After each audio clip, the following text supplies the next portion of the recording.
Nom nom nom nom, vitamin A. Who asks? The receptors are like, but who thinks about us? Is anyone thinking, are you okay, receptors? Do you want all these retinoids?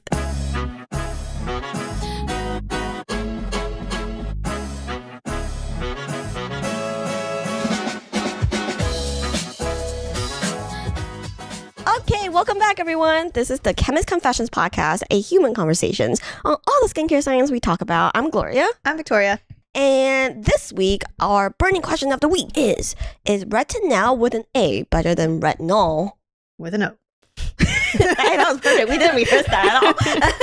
Yeah, so for those of you new to the podcast, Victoria and I are cosmetic chemists, and we're here to give you kind of a scientific look at these questions that you may have about these popular skincare ingredients. This year, the podcast is going to be a much more focused look on these ingredients. We're going to talk about what they are and your questions about them, and if there's any scientific evidence to back these questions up. So let's get right into it, and let's talk about what is retinal. Yeah, so retinal, you'll also hear it as retinaldehyde. It's just another vitamin A ingredient. Basically, why it's starting to get a lot of press is because people are realizing that retinol only needs one conversion to turn into retinoic acid versus retinol, which needs two. And because of this, there's been a lot of questions about, wait a second, why aren't we using retinol more in cosmetics? In fact, I think we've noticed a lot more new products come out the market with retinol, and you'll hear claims like 10 times more potent than retinol. Yeah, why stop there 30 times? And practically the same as tretinoin. But it's actually been around for many, many decades. Yes. And you might be wondering, why is a retinol more popular or comparable to retinol? And the reality is, it's very unstable. So unstable. Retinol is unstable. Retinol is like, literally wants to spontaneously combust. But to highlight how unstable it is, I pulled a little older study on it done back in 99. Can't believe I'm saying old study in 99 in the same sentence. Hey. But this study kind of looked at retinol and its potential treating acne or directly targeting the P. acnes bacteria. But the main takeaway is this little segment that I'll read for everyone. In preparation for this test, they needed to keep the retinol, the reagent, in a stable condition. I love this. So this is kept, they said, and I quote, under argon atmosphere at 4 degrees Celsius for the in vivo study. Argon blink, it's pretty intense. Yeah, it's super pretty good. Yeah, ultra inert and at refrigerator level. And they're like, please, please, please just be stable for this test. Please, please, please just let me run my study really quick. Yeah, and I've seen like retinol stability studies done on the frame of 24 hours. Yes. So this might give you a little insight into just why it's not very practical to formulate with retinol. I think that's a good point to bring up because while we're doing our research and kind of brushing up on retinol, a lot of the research being done right now is actually just focused on stabilizing retinol. Yeah. So there's a lot of comparisons to pure retinol, and the time length is amazing. Yeah. It's like in 24 hours, the bars of degradation are like... Yeah, and I think retinol has been around a lot longer because it's just within a reasonable time frame where you can formulate with it. Just stable enough. Yeah, and much longer years of encapsulation work done too. But now they're trying to look at putting retinol also in some sort of encapsulation network so that's more stable. Yeah, and I was just going to say, like, the types of encapsulation is actually even more diverse than retinol right now. I think, for the most part, retinol, I think, is probably in a pretty comfortable place, at least for us, seeing it on the kind of, like, ingredient side. But you've got the most interesting attachments from not just your classic liposomes to, like, cyclodextrin. They're doing nano encapsulations. They're doing all sorts of things to try to stabilize this guy. So, anyways, it's just, Yeah. One such technology I kind of want to showcase to everyone here. This was done, and just to show you guys how new this stuff is, this paper came out, I believe, 2021 or maybe even 2022. It's like a double layer technology. They go into the first layer of stabilization and then a second layer of stabilization. And they compared it with just one layer and like a regular liposome, and then the double layer protection with just retinol. And you can see that the scale is at just 24 hours. Yeah. And the retinol, the double layer protection is much, much more robust than the single layer protections. And you can tell from pure retinol that after just 24 hours, degradation of almost 40%. Yeah. Pretty good. And yeah, Gloria's, I think what you describe is no joke. Like, so they attach it to cyclodextrin, then they further wrap it in a liposome. So you've got basically this like double encapsulation that has to happen. And this is just stability. So I think one thing we talked about in retinol was like, just encapsulating doesn't mean that your work is over. You're like, have a product that's ready to put in cosmetics. So now you stabilize it. But now what? Like, is it actually going to be able to release? Does it continuously just stay in that thing and doesn't actually interact with the things you want it to give you those benefits? So that's just, they're literally just scratching the surface. Yep, absolutely. Yeah. I threw in this like wrench into this whole thing because I think we always talk about how, you know, we want these vitamin A stiff to interact with our retinoic acid receptors. Yep. Has anyone asked what even retinoic acid receptors are? Like, are they just like little grabby hands in our body that are like, nom, nom, nom, nom, vitamin A? Who asked? The receptors are like, but who thinks about us? Is anyone thinking, are you okay, receptors? Do you want all these retinoids? So I decided to look at retinoic acid receptors and give everyone just a really quick bite-sized. Seriously bite-sized. There's a lot there. Bite-sized amount of science around this. So retinoid receptors, they are nuclear receptors that are found in the fluid of our cells.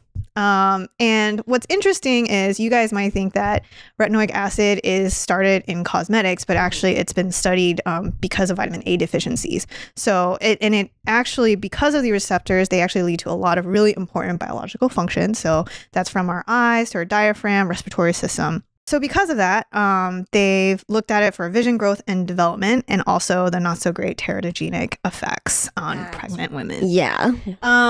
So I don't know if you remember that if you had listened to a adapalene episode, Gloria had talked about how adapalene only interacts with certain types of receptors. All right. So there's actually 6 of them. And there's ones that are classified as retinoic acid receptors. These are the RARs. And then there's a group that's called RXRs. These are called retinoid X receptors. And the reason why there's a difference is because, and I know you guys didn't ask for this, but I thought this was fascinating. This is fun, right, guys? Yeah, only the retinoic acid receptors only interact with one type of retinoic acid. You're like, excuse me, there's multiple types of retinoic acid.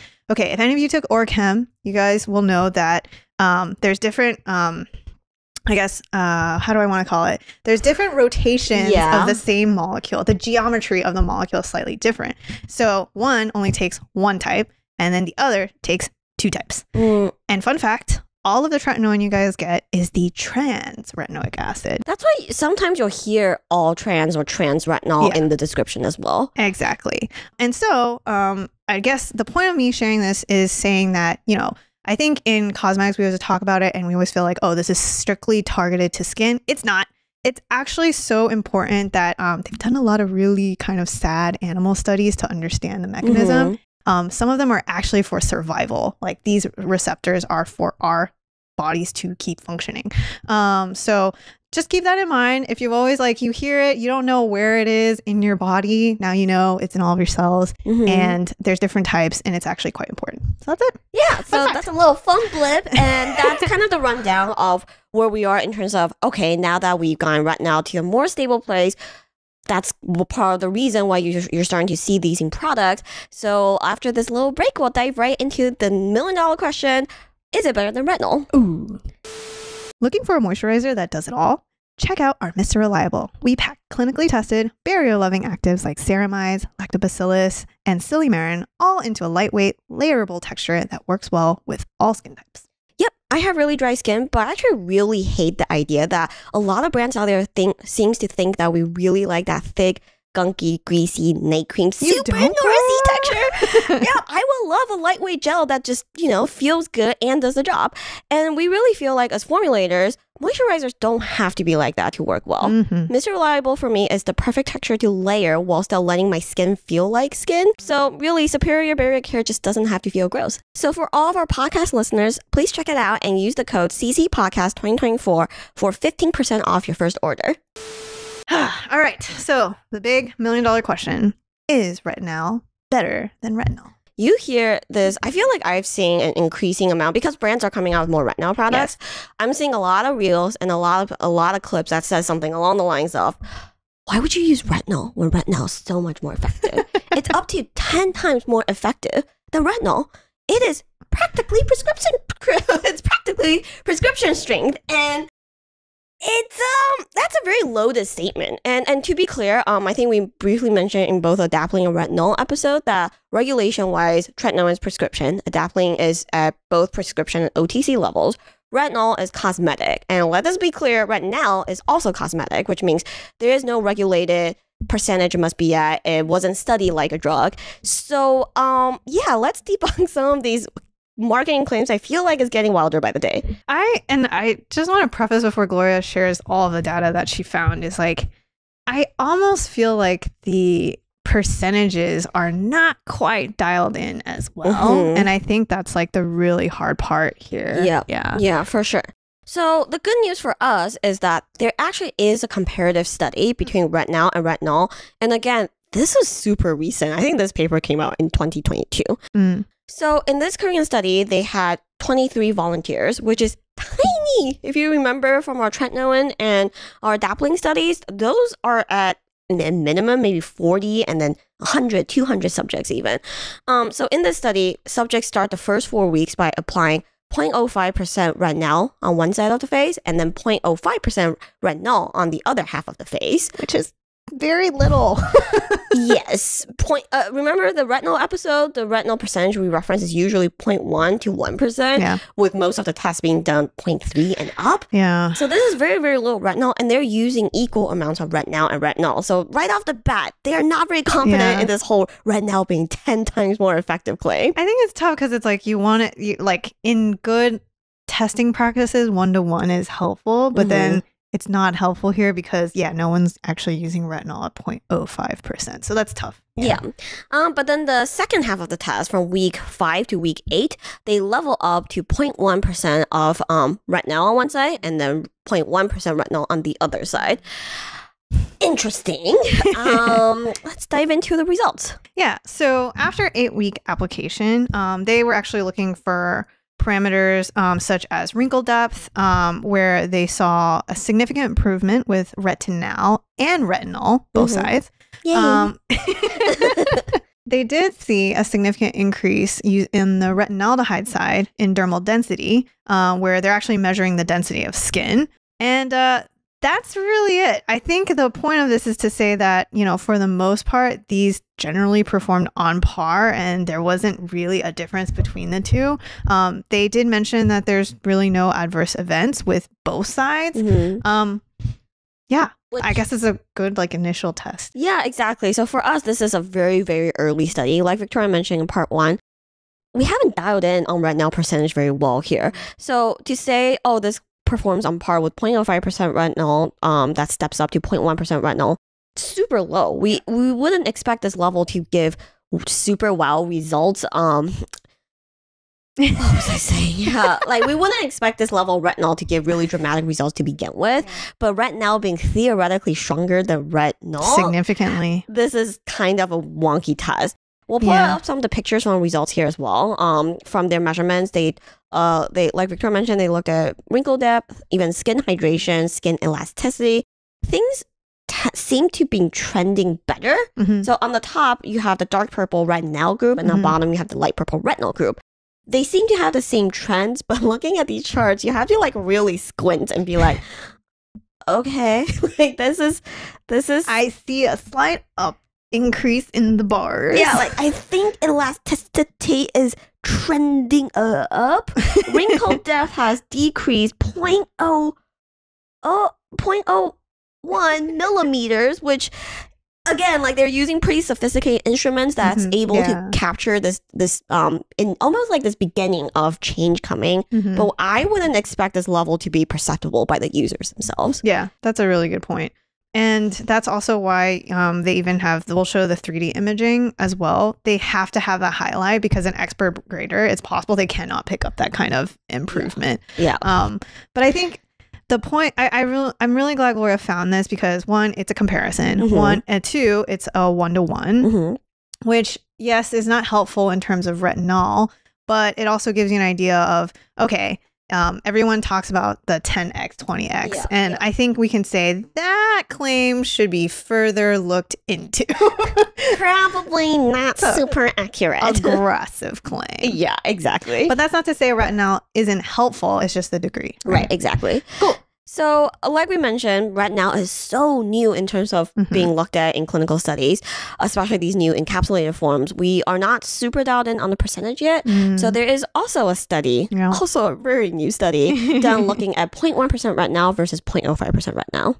Yeah. So in this study, they tested on 40 female subjects, and they were looking at the difference between a 0.1 retinal versus a 0.05% cream that we should mention has been used twice daily for 3 months. Yay, a longer test. Yes, and twice daily I think is unusual. So this is actually put through some of the similar measurements. So they're looking for crow's feet, wrinkles. They're looking at skin hydration, the melanin index and pigmentation, and skin brightness. So after this 3-month application, they did see that there was an overall improvement in photo aging for both groups. They did see significant improvements in texture. They had reduced tool, increased hydration, which, yes, those correlate. And then let's see. The only thing that we should mention is there was no statistical difference observed between the two groups. So to use 0.05% versus 0.1, they're basically saying, it's too close to call. It's too close to call. Exactly. The only thing that might be a little bit better in the retinal 0.1% group is that it significantly improved melanin index, whereas you didn't get that result at a statistically significant level at the 0.05 group. But this improvement is by 6.5%, which again, is it going to be perceptible by the naked eye? I don't really know. I feel like it's going to be one of those where like, I think I see a difference. Yeah, like, maybe it's a good day. Maybe I got a little sleep. Yeah, exactly. 8 hours of sleep later, I look radiant. Yeah. All in all, to say that I think, yes, we know retinol can help with wrinkles and skin texture, but to what degree and how much you should be using, I think that's all still, again, up in the air. And to throw another curveball, again, like encapsulation matters. So it's also very dependent on that. Yeah, exactly. Lots of mystery here. I would like, for this study, I'm also going to throw up the charts here. I love that they did a pie graph. And remember we mentioned they throw a lot of numbers and percentages that's measured by instrument. But in the study, they also did a professional evaluator assessment. And you'll see the green in the pie chart is mildly improved. The purple is improved, definitely see improvement. And then blue is much improved and red is no change.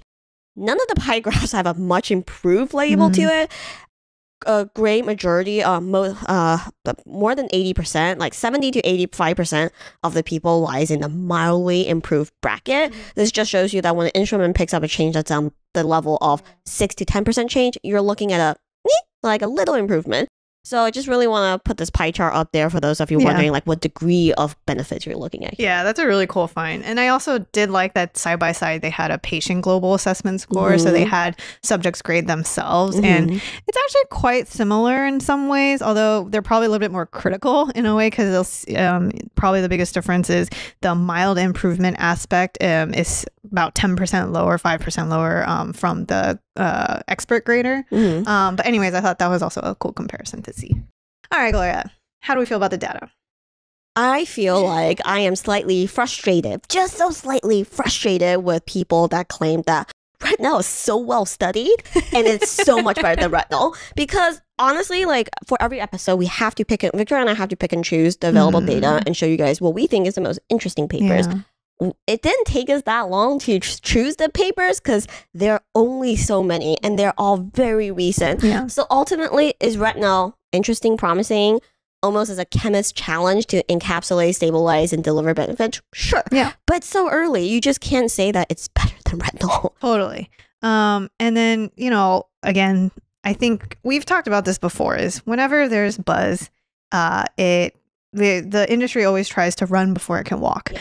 So this is kind of that scenario in a way, although it has the backing of retinoid understanding that, it's kind of like feels a little bit more established. But, so if they're giving you hard numbers, the 10x numbers, the X% more, we would say that's all we're pretty skeptical at this point, and let's hope they have some testing to back that up. Yep. And I just really want to say that retinal in general, most of the paper does focus on wrinkle reduction. Yeah.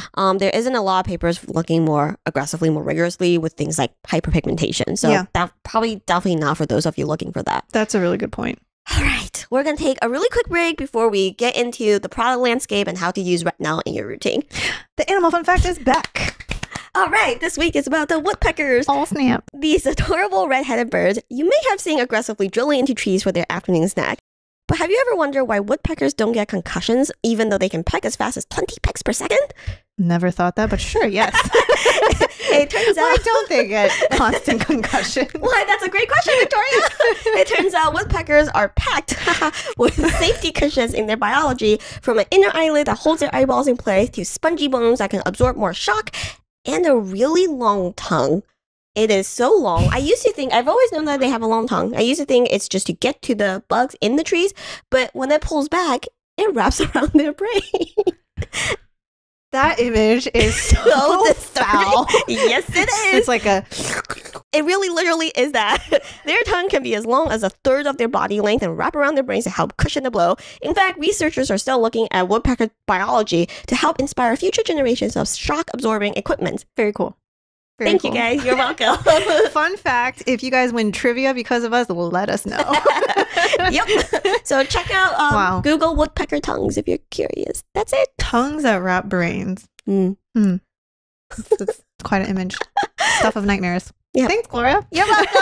All right. We are back. Let's get into retinol in your routine. Cool. So, all right. I feel like the meat was a little Debbie Downery. You're right. This is almost like, wait, we didn't put you off and you still want to try it? Awesome. Let's go. Okay. Yes. We should address the question is, after all that, when would you use retinol? Okay. There's definitely a cohort that don't do well with retinol. Mm-hmm. And you're looking for retinol alternatives. Yeah. And I think that's a fair avenue to wander down. Mm-hmm. And I think the other thing too is everyone says retinol is so much more gentle than retinol. You know, the funny thing is that I've heard this claim in both directions of the retinol receptor spectrum. Yeah. It's like, oh, it's like tretinoin strength without the irritation. And they're like, oh, it's more effective and more gentle than retinol. I'm like, how is it all these things? Everyone just hates retinol. Yeah. You're like, Yeah. But I think just to kind of hone in on the fact that there's a lot of it we still don't understand, the percentages. And I want to say encapsulation does really help. And it's also why retinol is now a lot more well received because of that encapsulation aspect. Mm-hmm. So definitely worth a try if you're looking for an alternative. However, and I was going to end on this, but I think we should just start with it, is that if you are happy with your retinoid situation, whatever it is, whatever you're using, there's no need to switch to this new guy. Just you're not missing out. Yeah, you're not missing out yet. There's still a lot we don't understand.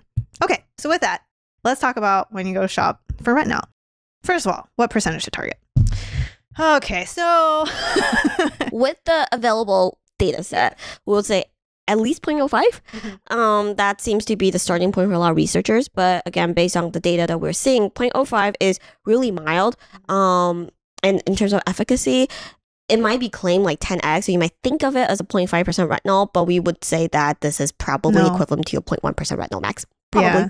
And also keep in mind that some of these studies are using it twice a day, which I think is quite important. Mm-hmm. Okay, and then in terms of how to use, we're going to say use it similar to your retinol products. A lot of these are going to be coming in emulsion forms. Mm-hmm. Some of them are quite yellow, I must say. Yeah, it's super yellow. Actually, what's interesting is in that encapsulation paper that I looked at from the beginning of the episode, they have a picture of showcasing that this encapsulation technology actually help retinol dispersed bettering formulas.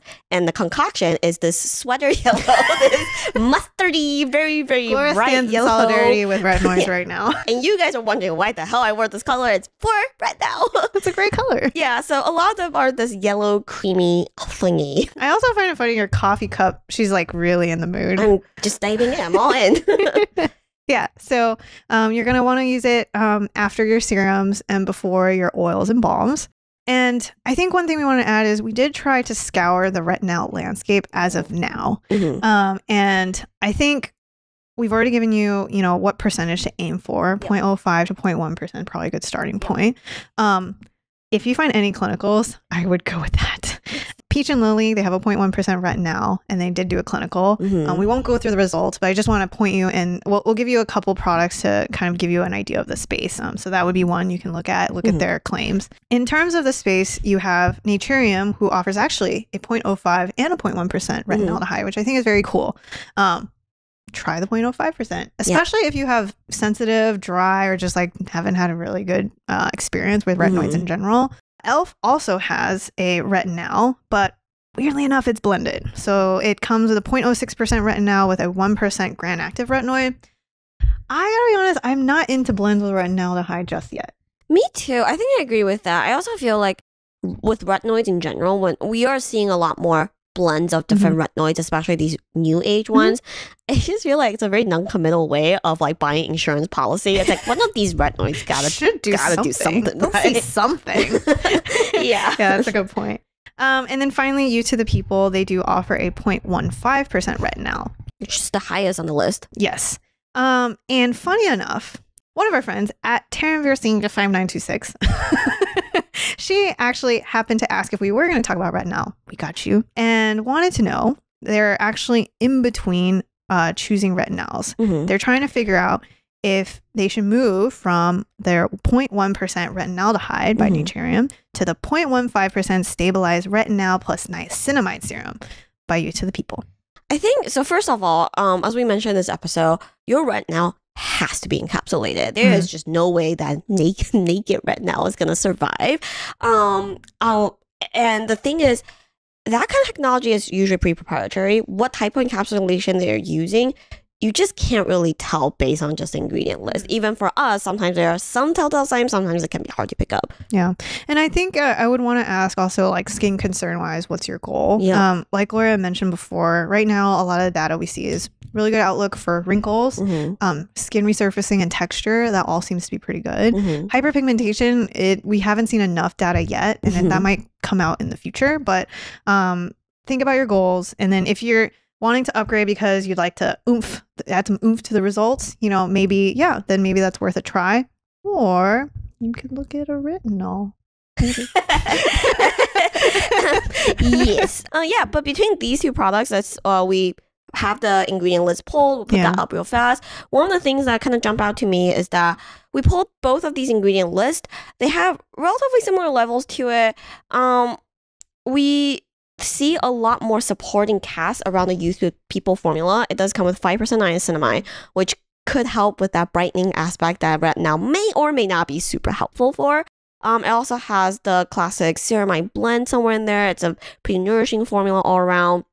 We see cyclodextrin, which could be that component that helps stabilize the retinol. But that's not to say that the Naturium one isn't. It's just, again, like I mentioned, which retinol tech they're using isn't super, super clear to us. So ultimately, is it worth the price hike and also to get 0.05% more retinol? Maybe. It does seem like a heavier hitting formula. So that's where we'll leave that. Yeah. So I think, if you've been seeing great results with retinaldehyde, you want to bump it up, worth a try. Yeah. If you, I don't know, I guess the only time maybe you wouldn't want to is because maybe you're still feeling like you're not, I guess you're still dealing with maybe some side effects, dryness or whatnot. Then maybe it's just you're not quite ready yet. But yeah. So cool. Yeah, I gotta be honest. I think this category is just it's just budding. Yeah, I think there's gonna be so many more launches coming. And it'll be very interesting to see how this landscape expands. And of course, Gloria and I will also be monitoring a lot of the ingredient side, the behind the scenes side, to see what happens with this category. And it's going to change. So hopefully this just gives you an idea of just even where to start, where to look. But otherwise, I think we should do some Q&A because we've been getting a lot of questions. Yep, this is going to be a new segment that's hopefully here to stay on the podcast. Yeah. We're going to do a rapid fire style of your questions. We usually poll these on our Instagram stories. So definitely follow us there and kind of check out our stories here and there. We try to pull these out. Actually, I shouldn't give you guys a day of the week. These come up randomly here and there. But yeah, definitely drop your questions there. You can definitely drop us questions on YouTube as well. But let's dive into it. Our first Your Questions Answered segment. All right. So at ac.normala05, she or he asked, do we have enough data about retinol? No. Moving on. Very, very, very sparse compared to more classic ones like retinol, adapalene, and tretinoin, the first 3 we covered this year. So definitely not really. But we imagine more to come. Yes. All right. Next question. At Kenzie Genist asks, can it be used with sensitive skin / paraoral dermatitis? Well, I will say the clinicals we all pulled, all of them say no adverse side effects reported. But remember, they're very small, and these aren't necessarily tested on people with reported sensitive skin. So we'll say still proceed with caution. It is probably a little bit more gentle than your retinol and tretinoin, but it's so formula dependent and so new. Definitely still patch test and acclimate your skin. Yeah, so maybe start with a 0.05, try it maybe 2-3 times a week. See how skin does. Increase frequency. Yep. All right. Last question. This is from at Bert Meyer. Oh, sorry. I was blown away by this name. Okay. At Bert Meyer. Can a low amount of a retinoid convert back to retinol ester in the skin? Theoretically, yes. Those reactions are two-way streets. Is it useful after it turns back to retinol ester? Does it eventually come back and interact with your receptors? Does it stay there? Does your skin store it for a long time? There's nothing really on it. So, yeah. Also, this is kind of a fun science question. We appreciate it. I just want to know, was this like a shower question? Like, did the shower thought? But does it go backwards? Yeah. Yes, the train does roll back both directions all at the same time. As you put on retinol on your face, we're like, Are you turning your retinal palm? Yeah. Are you going back to sleep as the dormant retinal palm? Wake up. Great question. Yeah. All right, guys. Well, that's the end of this episode. We hope it's helpful and at least just a place to start in the retinal landscape. Yep. All right. So with that, where can they find us, Gloria? You can find us on Instagram at chemist.confessions. The story polls sometimes have our questions. You can write to us at info@chemistconfessions.com. Our website is chemistconfessions.com. And we will see you guys next week. Bye, guys.